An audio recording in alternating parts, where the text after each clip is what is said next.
Ok, et ben moi aussi, je suis ravie d'être là avec vous. C'est ma première fois à Toulouse.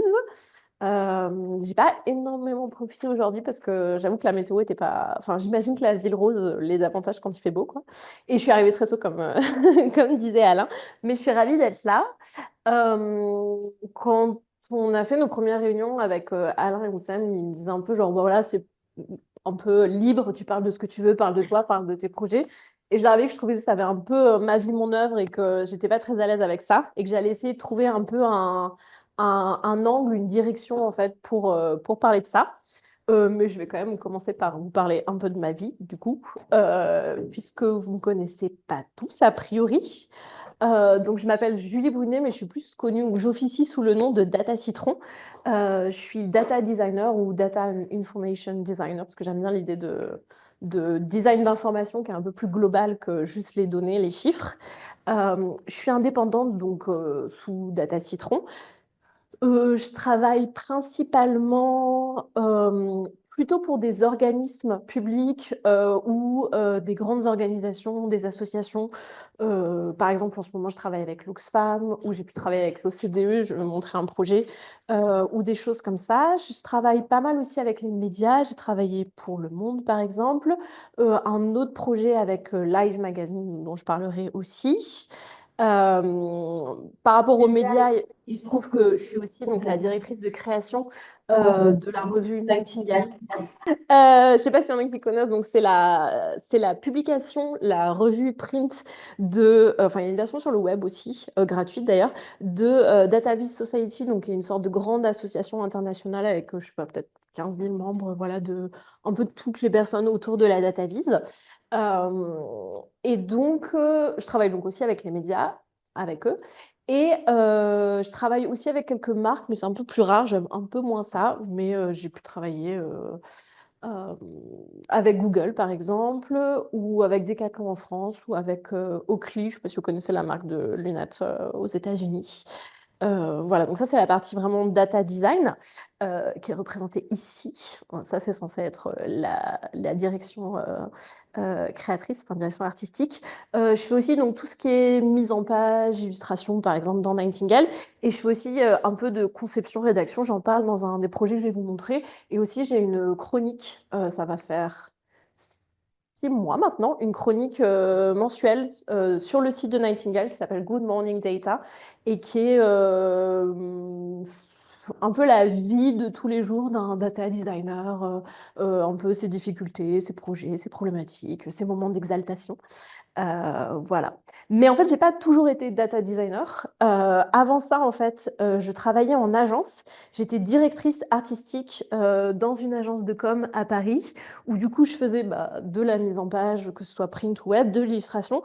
Et c'est là où j'ai commencé donc la data vis. J'avais fait une formation, en fait. Enfin, j'ai demandé à faire une formation en data visualisation parce que je savais vaguement ce que c'était, ça me parlait beaucoup, et c'est là où j'ai eu donc la révélation que c'était ça que je voulais faire de ma vie.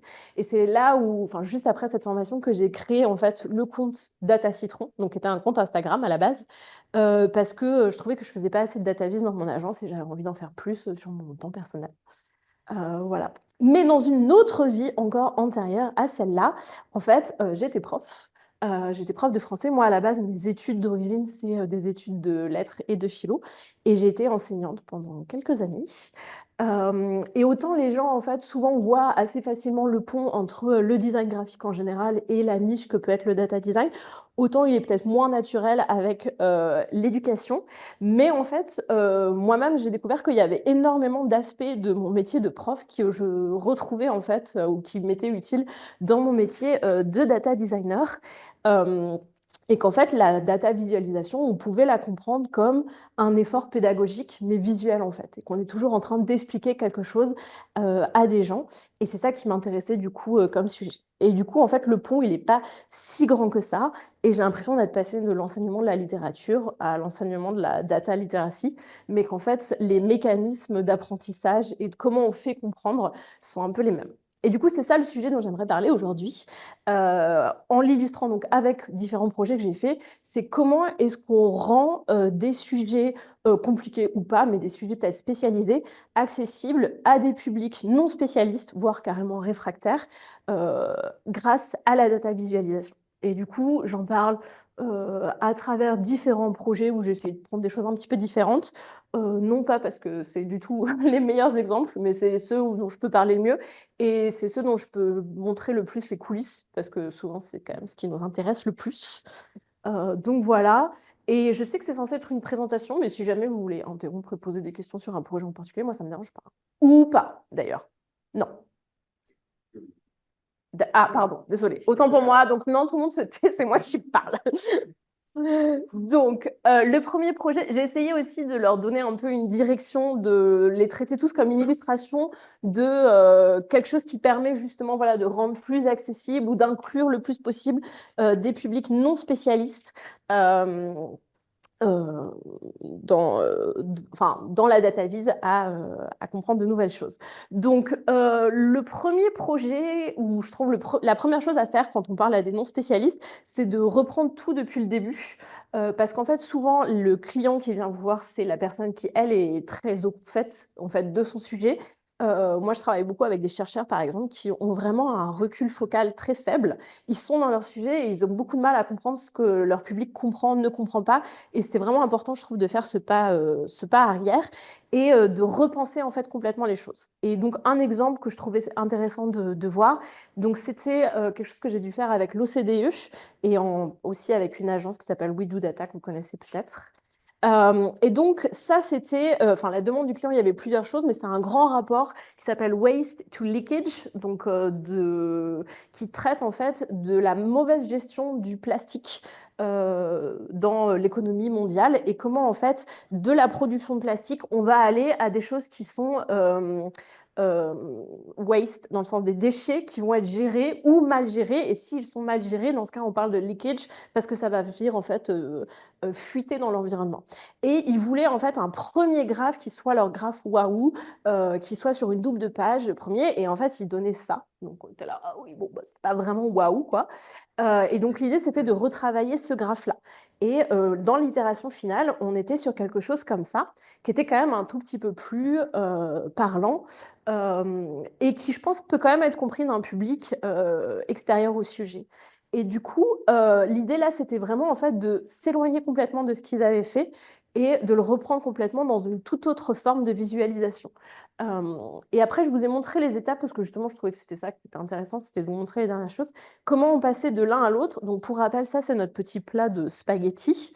Il l'avait dit, This is a critical graph that must shine. Donc, et ce que j'ai commencé par faire, en fait, c'est vraiment reprendre leur graphe et juste le traduire de manière visuelle, puisque, en fait, ici, si on regarde, il n'y a pas de visualisation de données, en fait. La seule forme de visualisation, c'est éventuellement une information de direction avec les flèches, mais les quantités, par exemple, ne sont pas représentées, ce qui est d'ailleurs très trompeur, parce qu'en plus, les carrés ont différentes tailles, donc on pourrait penser que c'est un attribut, mais en fait, pas du tout. Donc, au début, ça a simplement consisté à refaire leur graphe. Je suis déjà sur le format de la double pour être sûr que voilà, je suis déjà dans mon format fini. Et donc, simplement, en fait, de transformer les carrés par des bulles proportionnelles et de réorganiser les flux. Et du coup, en voyant ça, je me suis dit, bah oui, d'accord, en fait, on voit qu'il y a une direction. Et si je commence à regarder mes bulles, je me rends compte qu'en fait, ici, j'ai les plastiques qui sont dans l'économie. Là, je me retrouve avec mes wastes. Et en fait, ici, les problèmes, c'est le leakage. Et en plus, on voit bien qu'en fait, on est dans quelque chose. Ce qui nous intéresse, en fait, c'est les flux véritablement. Et donc, du coup, c'est là où on se dit, mais en fait, ce qu'on va faire, c'est créer un Sankey et on va faire apparaître les trois étapes qui sont d'une part la production de plastique, la gestion du plastique au moment du déchet et quand justement il est mal géré et qui fuit. Et ça, c'est quelque chose qu'on ne voit pas du tout apparaître dans la première version et qui rend ça en fait complètement incompréhensible. Donc là, le fait d'avoir introduit une hiérarchie forte, c'est ça en fait qui permet avant tout de rendre ça beaucoup plus clair.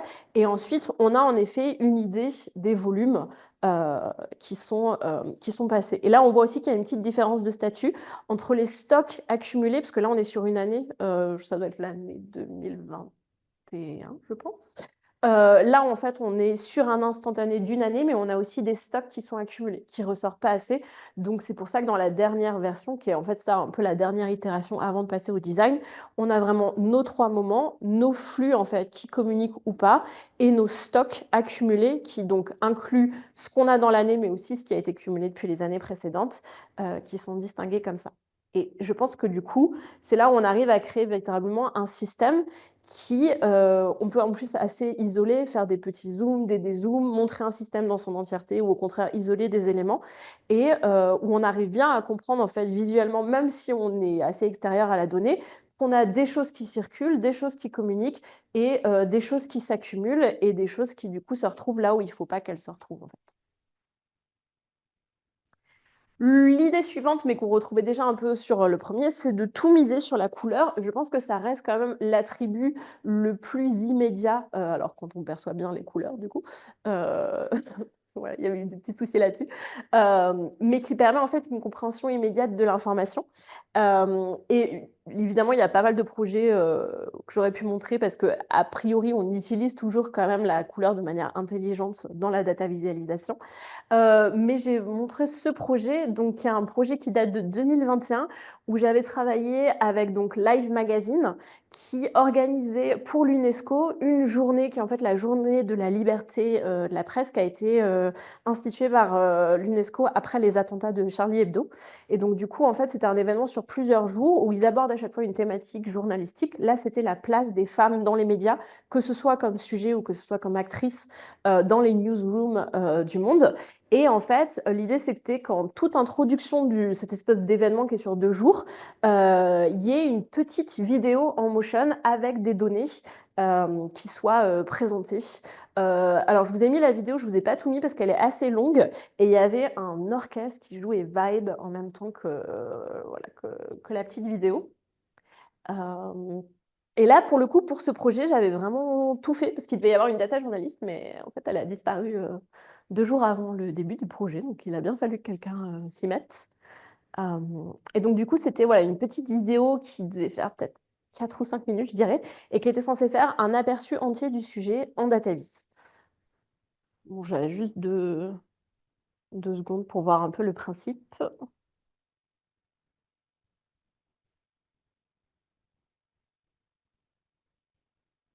Donc en termes de direction artistique, l'idée, c'était de reprendre un peu, le style, journalistique, classique avec la trame qu'on voit du vieux journal et d'avoir ce côté découpé un peu du collage qu'on peut retrouver en prenant justement des choses articles et d'avoir des visualisations assez simples qui puissent être compris immédiatement. Enfin, je vous laisserai voir en entier si vous en avez envie. Mais oui, j'ai remis ça aussi parce que c'était juste pour montrer un peu le process, du coup, comme j'avais fait tout depuis le début à la fin. Donc, qui était de commencer par chercher les données, ensuite d'organiser ça en fait sous une forme narrative continue, de trouver une direction artistique dont je viens de parler, de réaliser le data design et ensuite de faire un storyboard et d'envoyer ça à la motion designer qui l'a animé. Mais ici, en fait, l'idée, c'est que comme on est dans une vidéo, contrairement à un média écrit où la personne va vraiment pouvoir prendre le temps, en fait, de lire la visualisation, là, il y a un temps qui est assez limité, on est vraiment sur quelques secondes. Donc, c'était de mettre en place une espèce de design système de données qui soit très, très simple et très facilement repérable, qui joue donc sur... Alors, le bleu, il était obligatoire parce que c'était la couleur de la charte, en fait, de la journée. Et en fait, le blanc qui vient un peu en arrière-plan et qui, désolé, mais en l'occurrence, représente les hommes, et le rouge qui vient représenter du coup les données concernant les femmes et aussi les données un peu alarmantes ou en tout cas qui peuvent poser question puisque, spoiler alerte, il n'y a pas énormément de femmes dans les médias. Et du coup, en fait, le système est mis au début en amont où on explique, donc voilà, un rond, c'est une femme, enfin rouge, c'est femme, blanc, c'est homme. Et ensuite, en fait, comme c'est cohérent pendant toute la vidéo, l'utilisateur ou le public, en fait, va le retenir très rapidement. Et du coup, le fait d'avoir quelque chose de très cohérent et de très simple au début, ça permet d'aller dans des visualisations qui peuvent être peut-être un peu plus complexes, parfois, dans certaines. Et en fait, le fait de les animer aussi fait quand même on prend un peu la personne par la main. C'est une bonne manière aussi d'amener un public non spécialiste parce que du coup, la couleur qui est vraiment l'attribut premier qui vient catégoriser l'information est très claire et après, ça va permettre de venir introduire d'autres choses un peu plus compliquées. Donc, on le retrouve partout. On le retrouvait aussi dans les textes à lire pour faire ressortir, voilà, très rapidement. Donc, si quelqu'un baisse la tête pour éternuer, par exemple, et qu'il relève la tête ensuite, bon, il n'est pas perdu dans la vidéo. Et en alternant avec des visualisations un tout petit peu plus customisées et d'autres vraiment beaucoup plus simples qui reprennent des bar charts, des choses comme ça, avec de l'illustration intégrée à l'intérieur pour aider à la lecture rapide en fait. On est plus dans un scan dans une vidéo que dans une véritable lecture exploratoire. Et en essayant aussi d'incarner le plus possible les images, parce que souvent, je trouve aussi ce qui aide beaucoup avec les publics non experts, c'est d'éviter autant que possible l'abstraction. Parce que du coup, on retombe en fait dans des considérations très mathématiques qui, souvent, en fait, les grands publics, c'est un peu une généralité, mais on peut être un tout petit peu réfractaire à l'aspect très mathématique et froid que peut avoir la data visualisation. Et en fait, d'avoir recours d'avoir recours au collage et à la figuration en fait et au personnage, ça va venir ramener quelque chose d'humain et d'identifiable tout de suite par rapport à quelque chose de plus abstrait. Le projet suivant, c'était de tirer avantage du swipe. Moi, c'est un format que j'aime beaucoup. Après, moi, je suis très Instagram, je vous avoue, donc on le retrouve beaucoup sur Instagram. Mais c'est qu'en fait, quand on y pense, quand vous swipez à l'intérieur d'un post sur Instagram, ça revient littéralement à faire un espèce de petit PowerPoint que vous guidez en fait à votre propre vitesse avec votre doigt. Et du coup, vous êtes dans une espèce de démarche narrative temps par temps où vous allez pouvoir construire et avancer plus loin dans l'information. Et l'exemple que j'ai donné, c'était une sorte de un peu petite sur la pige data visuelle pour visualisation. un média écolo qui s'appelle Vert. Et le sujet, c'était comment est-ce qu'on peut parler des SUV d'un point de vue, non, enfin, dans leur problématique écologique. Et du coup, on se retrouve vraiment comme un petit article, mais qui est condensé sous forme de 10 posts, en l'occurrence, avec vraiment une sorte de petite couverture, une petite introduction, une première donnée qui permet quand même d'établir, voilà, grosso modo, le sujet ou de faire un état des lieux. Et ensuite, pareil, on retrouve toujours l'idée qu'il y a une hiérarchie de l'information qui se fait par les couleurs.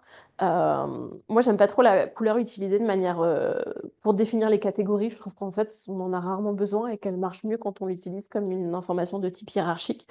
Et en faisant aussi du coup des parallèles qui permettent de bien se représenter les choses. Donc là, par exemple, on va comparer les émissions de l'aviation mondiale par rapport aux émissions des SUV, qu'ensuite on va ramener à l'équivalent de deux pays, et de dire, en fait, si le SUV c'était un pays, donc SUV Land, ça serait le 6e pays le plus émetteur. Et du coup, ça permet de réintroduire des ordres de grandeur dans les visualisations, ce que je trouve assez intéressant. Et après, on termine par un petit call to action, parce que quand on donne des statistiques un peu alarmantes, c'est toujours frustrant si derrière, on ne donne pas une porte à la personne pour qu'elle puisse agir si elle se sent interpellée par ces données, quoi. Et du coup, avec ce même média vert, on a un autre projet qui est intéressant, qui est en fait justement Enfin, ce que je trouve intéressant avec ce média, c'est qu'à la fois, ils ont une présence assez forte sur les réseaux sociaux, où ils utilisent vraiment les formats propres aux réseaux sociaux, donc que ce soit des petites historiettes en swipe ou des formats courts type vidéo, mais on a aussi en fait tout un type de projets qui sont vraiment des posters à afficher chez soi et qu'on appelle, nous, les posters qu'on met aux toilettes. Parce que c'est des posters assez denses et du coup, ça sous-entend que vous êtes là un petit moment et puis vous lisez. On peut aussi les mettre sinon à la machine à café, hein, c'est pas mal. Et l'idée, donc, c'est toute une série de posters qui va venir interroger des grandes problématiques sur l'angle écologique et sur l'angle des données et de la data visualisation. Et en fait, vous en avez plusieurs sur le site de Vert. Et ce que je trouve assez sympa, c'est que soit vous l'achetez et vous le recevez sous un format vraiment poster, un beau poster imprimé chez un imprimeur, soit en fait vous le téléchargez gratuitement, soit pour l'avoir en format numérique, soit en fait vous avez un format découpé en 4 ou découpé en 2 selon que vous avez une imprimante qui permet d'imprimer du A3 ou du A4 et vous allez pouvoir le rescotcher vous-même à la main et puis l'avoir éventuellement pour le partager comme un support pédagogique. Donc c'est vraiment pensé comme un support pédagogique. Et on retrouve du coup une construction qui est aussi celle d'un article, qui est en fait, moi je pense que ce qui aide le plus à accompagner un public non spécialiste, c'est à quel point on le tient par la main d'un point de vue éditorial. Donc en fait, c'est pas seulement le design, mais aussi vraiment l'enveloppage éditorial. Et là, on a vraiment en fait une introduction qui va venir, enfin un gros titre qui vient appeler, une introduction qui vient recontextualiser. Et après, en fait, vous avez comme des sortes de mini-articles avec toujours un petit titre et un petit texte. Et vous avez un effet de dézoom, en fait, où on part souvent de l'intérieur de la personne parce que c'est ce qui est le plus immédiat à elle. Et on va venir éloigner, en fait, le zoom pour être de plus en plus dans des problématiques générales. Donc là, par exemple, c'est le poster sur l'énergie. Donc, qu'est-ce qui consomme le plus d'énergie chez moi? Comment est-ce que la France, elle développe son énergie? Et ensuite, on va élargir à la transition énergétique, donc les énergies qu'on utilise dans le monde et ainsi de suite. Et après, l'avenir, en fait, comment est-ce qu'on a d'autres énergies possibles? Et ce que je trouve aussi vraiment intéressant dans cette démarche pédagogique, c'est qu'on a mis en place une frise à chaque fois qui change du coup, enfin la métrique change selon chaque poster, qui permet en fait de retrouver des ordres de grandeur, parce que souvent aussi dans les données, c'est ça qui est assez compliqué, c'est que vous avez des ordres de grandeur plus ou moins grands, et je pense que le grand public, c'est ce qui comprend le moins en fait, c'est comment les choses sont relatives les unes aux autres, et le fait qu'une donnée seule, en fait, ça n'a pas de sens, il faut la contextualiser avec d'autres. Donc là, par exemple, sur la frise énergie, on va réfléchir à la puissance, on est en watts et on va pouvoir comparer en fait la chaleur humaine, qu'est-ce que c'est par rapport à un panneau solaire, par rapport à un grille-pain, par rapport à ce que consomme une machine à laver, le moteur d'une voiture, et ainsi de suite. Et en fait, on va toujours plus grand, toujours plus loin, et la couleur vient accompagner aussi du coup. Et pareil, on a toujours ce système binaire de couleurs où on passe de choses qui, du coup, émettent ou produisent pas beaucoup à ce qui est plus alarmant. Et c'est pas mal du tout. Il y en avait un aussi, par exemple, on l'a fait pour le numérique, et donc là, c'était en octet. Et c'est assez intéressant parce qu'en fait, je ne sais plus quel ministre ou quel politique avait fait une remarque comme ça sur le fait d'envoyer un petit gif en mail, ça consommait, je sais pas quoi, gna gna gna. Et donc, du coup, là, ça permet de remettre les choses dans leur vrai contexte et d'avoir, du coup, des ordres de grandeur entre, bah non, le petit gif rigolo, en fait, il consomme tant et tant. Et par rapport à 1 heure en HD sur Netflix, en fait, ça fait tant et tant. Et ça permet aussi de savoir où est-ce qu'on se situe quand on est dans un geste personnel, par exemple, à l'échelle d'une personne et quand on est dans une politique gouvernementale qui va enclencher tout un pays. Et pour le côté process, ça tombe bien parce que là, j'ai même retrouvé un document que j'avais fait pour essayer désespérément d'éduquer le client. Enfin, en toute honnêteté, c'est pas vraiment le client parce qu'en fait, c'est des posters qui sont faits en partenariat avec l'ADEME et donc l'agence gouvernementale pour l'énergie et qui sont insupportables à travailler avec. Mais aussi justement parce que ce sont des chercheurs, en fait. Non, non, c'est pas du tout politique, c'est qu'en fait, ils ont 2 départements. En gros, ils ont leur département de com qui, lui, a plus le côté gouvernemental où, en fait, ils mesurent le moindre mot parce qu'il faudrait surtout pas dire des choses. Et d'ailleurs, c'est très, très drôle parce que nous, on a fait un poster sur l'agriculture et il est sorti pile au moment où il y avait toutes les manifs des agriculteurs. Donc, l'ADEME a demandé à ce qu'on enlève leur logo pour ce poster-là. Comme ça, ils n'avaient pas de retombées. Mais je ne pourrais peut-être pas le dire d'ailleurs. Mais ils ont aussi le pôle avec tous les chercheurs, en fait. Et les chercheurs, ils sont dans un souci d'exhaustivité et d'exactitude qui est complètement contraire à ce que doit être un effort pédagogique qui vise le grand public, en fait. Parce que ce qu'ils n'arrivent pas à comprendre, c'est que nous, on ne fait pas un poster pour la cafette du CNRS, en fait. On fait un poster pour le CDI d'une classe de 4e. J'aurais dû me renseigner sur les petites villes autour de Toulouse. À Toulouse, tant pis, c'est pas grave. Et que donc, du coup, en fait, il faut au contraire faire un travail de sélection et de restriction. Et qu'en fait, quand on veut tout dire, on se retrouve à rien dire parce que parce qu'on n'écoute rien derrière. Et donc, du coup, voilà, ils sont très compliqués sur ce sujet-là. Et ils veulent toujours dire les choses de la façon la plus exhaustive et la moins non ambiguë possible. Ce qui n'est évidemment pas possible et devient contre-productif. Euh, voilà, mais du coup, l'idée, c'est qu'on a une phase de brief où on va définir un sujet éditorial et on va commencer à rassembler toutes les informations en fait sur ce sujet-là et toutes les données disponibles et en faisant attention à ce que les jeux de données en fait puissent s'entrecouper et à peu près les mêmes références parce que sinon on se retrouve à comparer des choses qui vont pas ensemble. Ça, c'est vraiment la partie où c'est la rédaction de Vers et l'ADEME qui s'en occupe. Et là, vous avez ce qui peut encore changer à ce stade et ce qui ne peut plus changer. Ça, c'est moi qui ai ajouté. Ensuite, une fois qu'on a fait les recherches éditoriales et les données, normalement, on ne peut plus changer l'orientation éditoriale et les données. Enfin, ça n'a pas encore bougé, mais on ne peut plus changer le sujet du poster.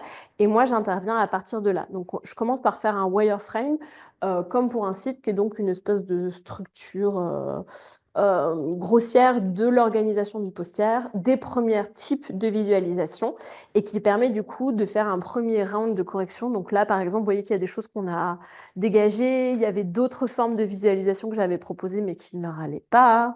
Donc il y avait des choses qui ont pas mal bougé comme ça. À ce stade-là, la frise n'est pas encore faite, parce que j'avoue que je trouve que c'est toujours la plus compliquée à faire, parce que dès qu'on est dans du logarithmique, c'est toujours un peu plus compliqué.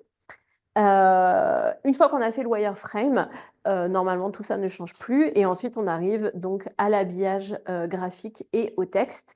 Et ensuite, une fois qu'on l'a publié, normalement on ne peut plus rien changer à ce stade, mais l'ADEME a déjà réussi à nous faire republier des posters parce qu'ils avaient décidé de faire des modifications après qu'on a publié le poster.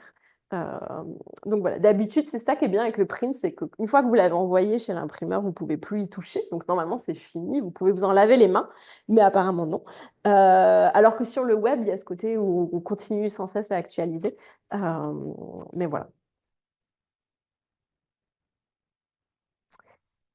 Un autre projet où là, l'idée, c'est d'essayer de pousser davantage le design et surtout l'UX en jouant la carte de l'interaction, qui marche toujours très bien quand vous avez des publics non spécialistes, parce que du coup, souvent, ils n'aiment pas être dans la position passive de recevoir de l'information. Il y a quelque chose de très passif et très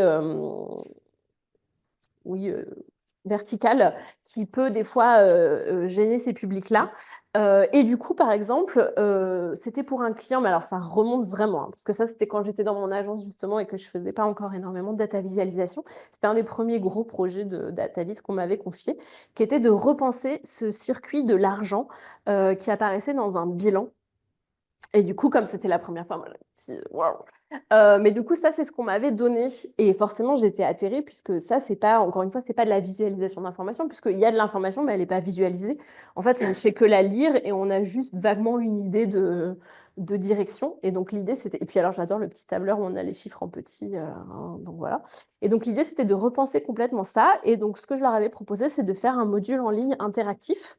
Alors, c'était il y a vraiment longtemps et je ne sais même pas où est-ce qu'ils l'ont mis ou s'il existe encore, mais heureusement, j'ai une vidéo que j'avais fait à l'époque.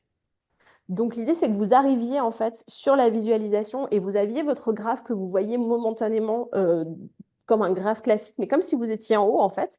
Et ensuite, vous arriviez dans une petite page d'accueil où vous devez renseigner qui vous êtes. Et du coup, ça correspondait à d'où vient l'argent.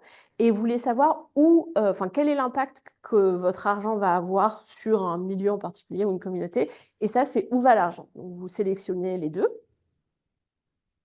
Donc là, par exemple, un particulier et le logement social. Et en fait, ça vous traçait un chemin.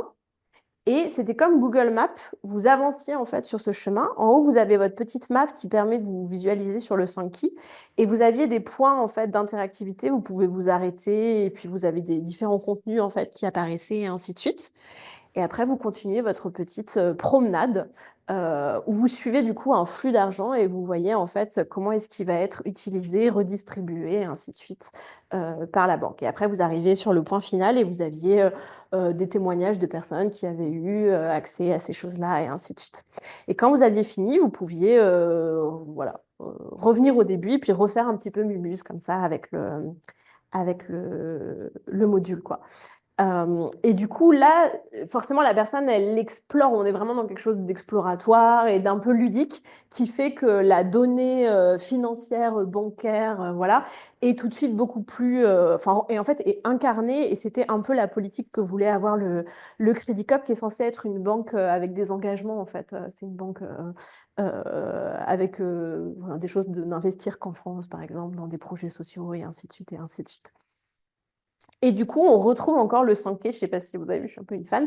Et justement, en fait, en termes de data literacy, je le trouve intéressant parce que souvent, quand on parle à des publics non experts, on se restreint à des graphes qui sont connus tous. Donc souvent, on va être dans la sainte trinité de l'histogramme, la courbe et le camembert, qu'en effet, tout le monde comprend et que tout le monde sait décoder. Mais je trouve ça intéressant d'essayer de pousser en fait des graphes qui sont apparemment plus complexes, mais qui, dans le cas du Sankey, par exemple, sont extrêmement intuitifs, en fait. Parce que justement, ça représente à quelque chose qu'on a tous vu, a priori, dans notre vie, qui est voilà, un flux d'eau, enfin, dans un graphe fluvial classique. En fait, on le comprend très bien. Et en plus, il est visuellement intéressant. Il a peut-être aussi sa part un peu de nouveauté qui fait que moi, je trouve que les publics, souvent, sont assez bien récepteurs. J'avais fait un autre projet, mais je ne l'ai pas mis parce que je me suis dit, je ne peux pas mettre des Sankey à toutes les sauces non plus. Mais j'avais fait un projet pour Phosphore Magazine. Ils avaient fait en fait 3 doubles sur Parcoursup et des choses comme ça. Et du coup, c'était visualiser ces données-là, en fait, de justement, voilà, comment en fait les différentes filières vont venir se redistribuer dans d'autres filières et ainsi de suite. Et le Sankey, c'était très naturel. Et j'avais fait la même chose où je l'avais mis de haut et qu'en fait, on voyait un flux d'étudiants qui arrivaient et qui étaient redistribués vers différentes facs. Et du coup, en fait, c'est très parlant parce que Parcoursup, c'est littéralement ça. C'est un parcours où on a un flux entrant et un flux sortant et comment on le gère.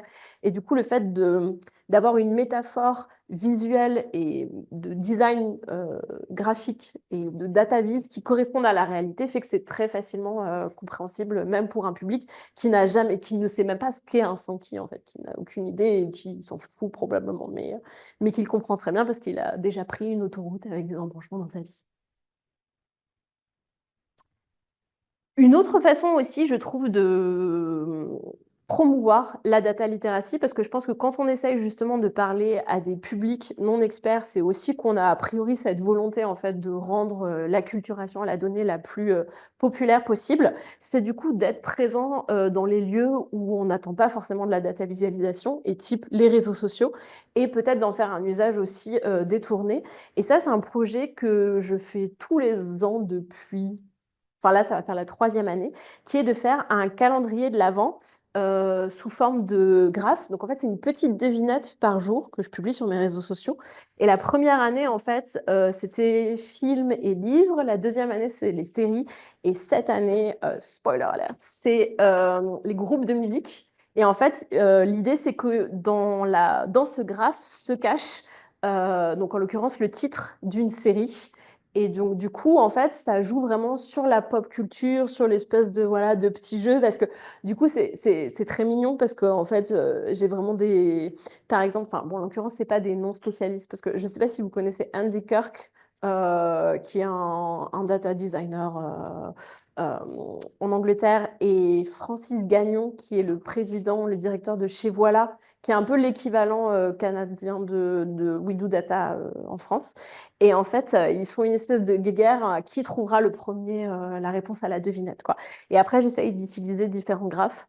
Euh, du coup, j'en ai mis plusieurs parce que je ne savais pas si vous aviez envie de jouer, mais j'imagine pour le montage, ça ne va pas être pratique. Mais on pourra les regarder peut-être toutes celles-là si vous voulez, ou sinon, ils sont sur mon Instagram. Et même pour moi, en fait, c'est un exercice génial parce que du coup, on se met à voir des graphes absolument partout. Euh, donc, du coup, voilà, comment est-ce qu'on transforme tout en fait, en graphe.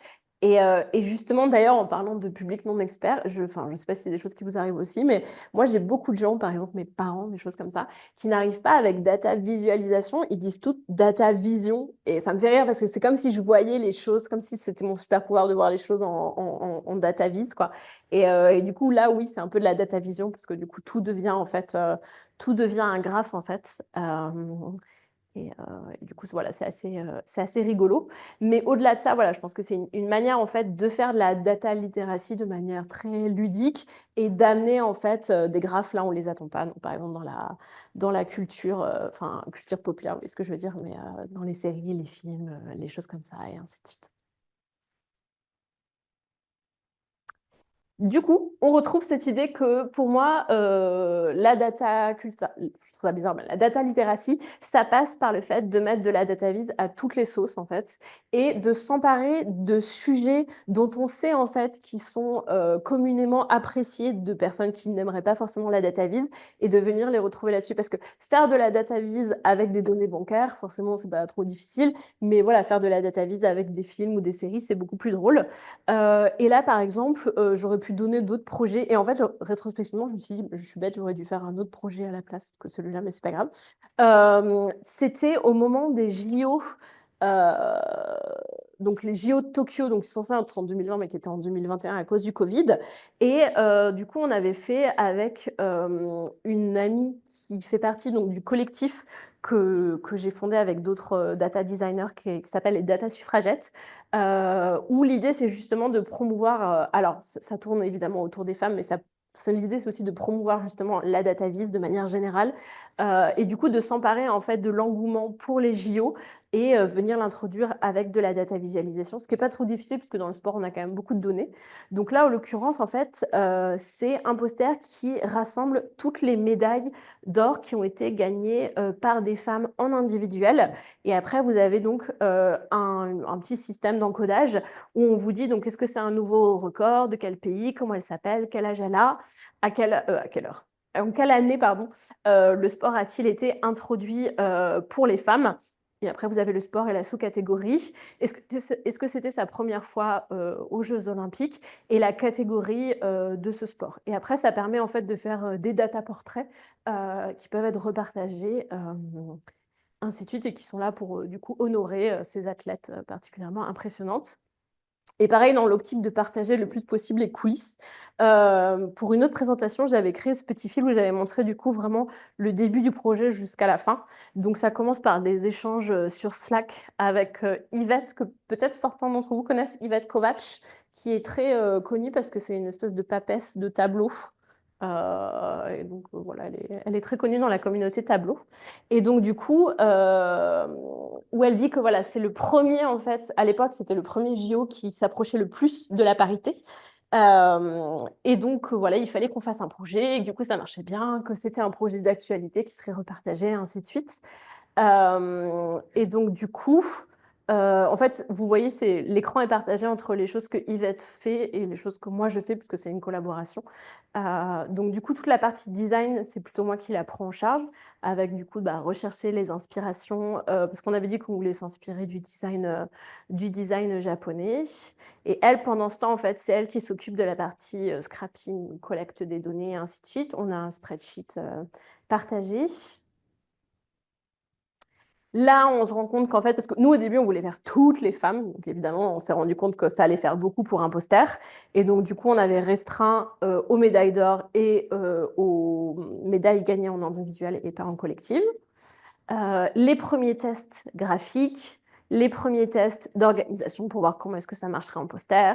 Pendant que elle, de son côté, Yvette, elle commence à fabriquer le tableau pour qu'il soit interactif, en fait, avec des systèmes de filtres. Moi, du coup, de mon côté, je me suis occupée de la collecte des photos, avec le fait de les détourer et de les retravailler pour un effet micro. Ensuite, de définir un encodage des données.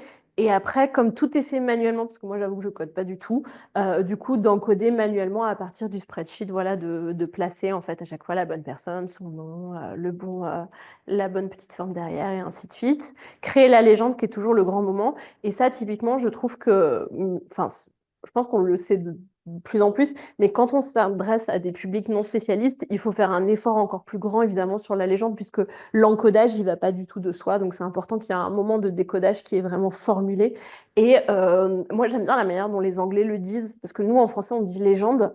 Mais eux, en fait, je trouve qu'ils ont vraiment ce côté, c'est le manuel, quoi. Comment est-ce qu'on fait pour le lire? Et je trouve ça assez intéressant. Donc, du coup, on prend un exemple et puis on explique bien comment est-ce qu'on lit la légende. Ensuite, retravailler le layout maintenant qu'on a tous nos petits personnages. La version finale. Ensuite, la publication sur les réseaux sociaux, parce que nous, du coup, on essaye vraiment d'être présents sur les réseaux sociaux pour s'adresser justement à des publics autres que les publics peut-être déjà plus spécialisés qui vont être par exemple sur Discord ou des choses comme ça. Mais avec quand même un pan donc, sur Tableau, et avec Tableau Public qui avait repartagé du coup le projet.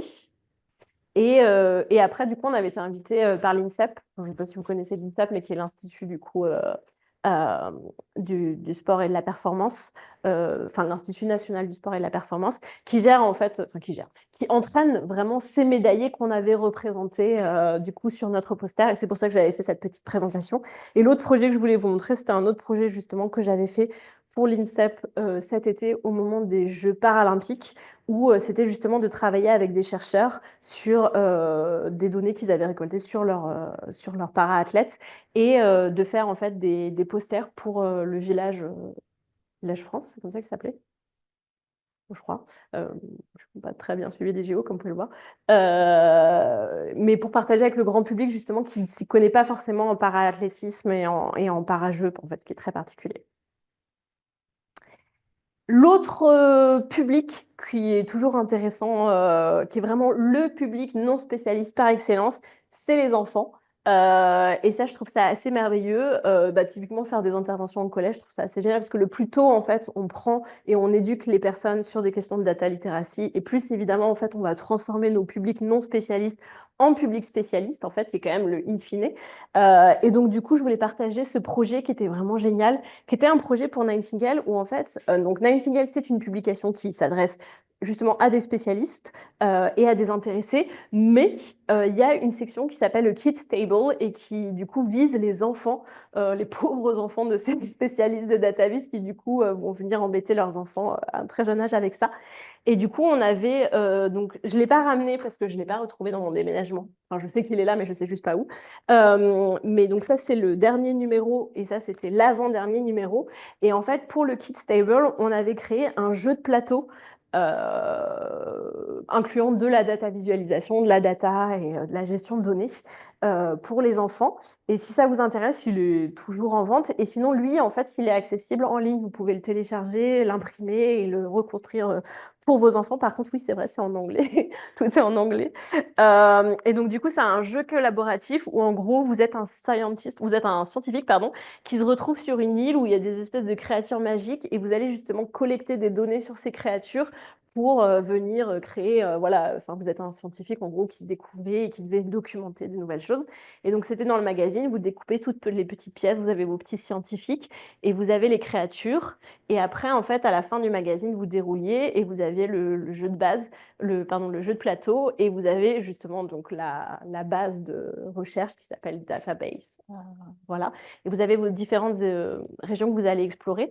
Et ce qui était intéressant là-dedans, c'était justement de voir comment est-ce qu'on rend sensible la data visualisation, enfin l'idée de même de collecter des données à un enfant. Je suis désolée, je ne sais pas ce qu'est ce trait rouge, mais et du coup, pour créer en fait les petits monstres, l'idée c'était de faire un système combinatoire où vous allez combiner des couleurs, des formes, vraiment des numériques type le nombre d'œils, le nombre de jambes et une texture. Et du coup, ensuite, pour chaque créature, l'enfant il a plusieurs données qu'il va venir collecter en fait et qu'il va venir pouvoir combiner ensuite dans différents visuels.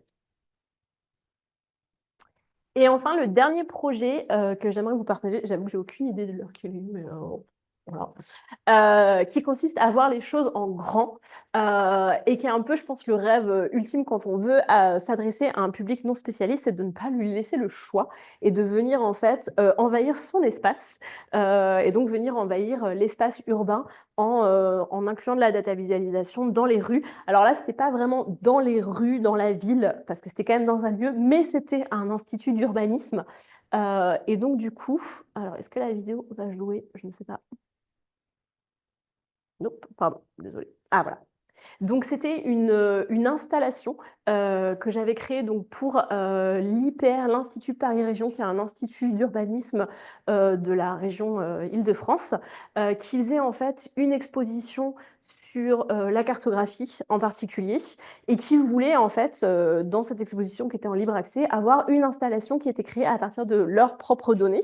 Et donc, du coup, les données utilisées, en fait, enfin, vous l'avez là, c'était une installation du coup de 4 mètres sur 1,50 m. Et l'idée, en fait, c'était de venir créer une installation pardon, qui utilisait le plexiglas, parce que toute l'idée, c'était de voir à travers les données. Donc, il y avait l'idée de transparence et il y avait aussi l'idée d'éclairage, en fait, parce que vous avez une grande baie vitrée.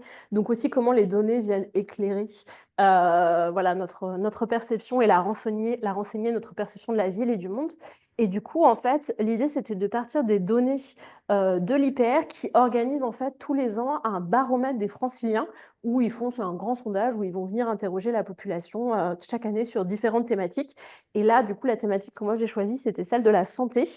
Et en fait, ce sondage ensuite est venu, enfin est transformé en graphes et ces graphes ensuite sont matérialisés, donc ce qu'on appelle la data physicalisation. Au lieu de visualiser, on physicalise les données. Et donc le principe en fait, c'est que vous aviez une grande structure comme ça en 2 couches plus ou moins, avec une première couche à l'intérieur qui est en fait un fond de carte, c'est une tranche est-ouest de toute la région de l'Île-de-France. Et par-dessus, en fait, vous aviez une couche de plexi transparente avec des petits points qui correspondaient à une carte qu'a fait l'IPR, qui est une carte d'accessibilité potentielle aux soins. Donc, en fait, en gros, ils calculent un ratio entre la population, le nombre de médecins. Alors, eux, ils font que les médecins, les généralistes. Donc, la population, les généralistes, le temps d'attente pour un rendez-vous et le taux d'annulation pour voir ensuite si en termes d'accessibilité, on est en dessous ou au-dessus d'un seuil qu'ils acceptent, enfin, qu'ils considèrent être un seuil acceptable d'accessibilité aux soins. Donc ça, c'est la première couche. Et autour, en fait, vous avez une deuxième structure où vous avez en fait une sorte de bar chart un peu éclaté, où chaque pan, en fait, va venir reprendre des questions du sondage. Et vous avez, typiquement, vu que le sujet, c'est l'accès aux soins, est-ce que vous avez déjà eu un soin qui a été annulé? Pour quelle raison a-t-il été annulé? Quel était le type de médecin? Et les autres pans concernent la téléconsultation, qui est souvent préconisé comme recours justement quand on n'a pas d'accès aux soins. Est-ce que vous avez déjà eu recours à la téléconsultation? Pour quelles raisons? Est-ce que vous en étiez satisfait ou pas? Ainsi de suite. Pareil, je vous ai mis un peu des behind the scenes. Donc, l'idée, c'était au début vraiment de faire des bar charts, ça, c'était pas très difficile, de modéliser toute la structure sur un logiciel de 3D. Moi, je ne sais pas du tout faire de 3D, mais j'ai trouvé un logiciel en ligne très simple qui permettait vraiment d'avoir une première visualisation de ce qu'allait être la structure des volumes et des matériaux nécessaires. Et ensuite, du coup, c'était beaucoup de travail manuel. Donc, en fait, j'avais des tasseaux que j'avais pré-découpés, pré-percés, tout ce que vous voulez, chez moi. Là, ils sont numérotés. J'avais un plan de montage comme un plan Ikea hein, pour vraiment savoir. Le plexi, là, qui est commandé, qui était déjà découpé aux bonnes dimensions. Ça, c'était vraiment le pire, je dois dire. En fait, c'est la carte d'accessibilité. L'Hyper, ils avaient un grand traceur, donc ils m'avaient imprimé des grands rouleaux de 4 mètres comme ça avec leurs cartes. Et moi, en fait, j'avais ma plaque de plexi par-dessus et je venais coller les gommettes sur les zones rouges, qui sont toutes les zones où l'accessibilité est considérée comme en dessous d'un seuil tolérable. Et donc, du coup, c'est vraiment des centaines et des milliers de gommettes. Et en sachant que le plexi avait été livré une semaine trop tard, donc 3 jours avant l'exposition. Donc j'ai vraiment fait des nuits blanches à coller des gommettes. Mais c'était pas désagréable. Et vous l'avez ici, donc en fait, ça c'est la couche vraiment du centre où en fait il y a juste un petit cube en fait qui permet de venir surélever la plaque de plexi du fond de carte et de venir masquer en fait les zones qui ne sont pas accessibles. Parce que tout l'idée c'est de voilà d'avoir cette idée de qu'est-ce qu'on voit et qu'est-ce qu'on ne voit pas à travers les données. Ensuite, j'ai une amie, heureusement, qui est venue m'aider pour monter toute la structure. C'est des boîtes de 300 vis et j'en ai utilisé 3. Donc, une petite pensée pour la personne qui a dû démonter mon installation, parce que c'est pas moi qui l'ai fait. J'avais laissé le plan de montage, faire un plan de démontage, mais tout le monde sait qu'il n'y a rien de pire que de démonter quelque chose. Et là, vous avez donc la structure. Et en fait, c'était une estrade, donc vous pouviez vraiment tourner autour. Et ça s'appelait prisme, parce que l'idée, c'était vraiment de voir le fond de carte par le prisme des données. Et cette idée, en fait, que la cartographie, elle évolue par rapport à... Pendant longtemps, où en fait, on faisait de la cartographie, on venait... la carte, c'était un outil synthétique en fait, qui permettait de venir synthétiser toutes les informations qu'on avait acquises sur un territoire pour le connaître, pour l'envahir, pour le défendre, pour l'exploiter. Mais qu'en fait, à partir du moment où la connaissance topographique est plus un enjeu, on va venir rajouter en fait des couches de données, qu'elles soient qualitatives ou quantitatives, sur notre fond de carte vierge. Et en fait, l'information, c'est ce qui est sur le fond de carte. C'est plus le fond de carte lui-même. Avant, l'enjeu, c'était le fond de carte. Maintenant, l'enjeu, c'est plus ce qu'on met sur la carte. Et du coup, c'est ça, vous avez vraiment les couches de données en fait qui viennent éclairer notre lecture du territoire. Et cette idée qu'en fait, plus on rajoute de couches et plus en fait on va en profondeur dans la compréhension d'un territoire, une espèce de paradoxe du regard, quoi. Voilà, et c'était tous les projets que je voulais vous montrer. Merci.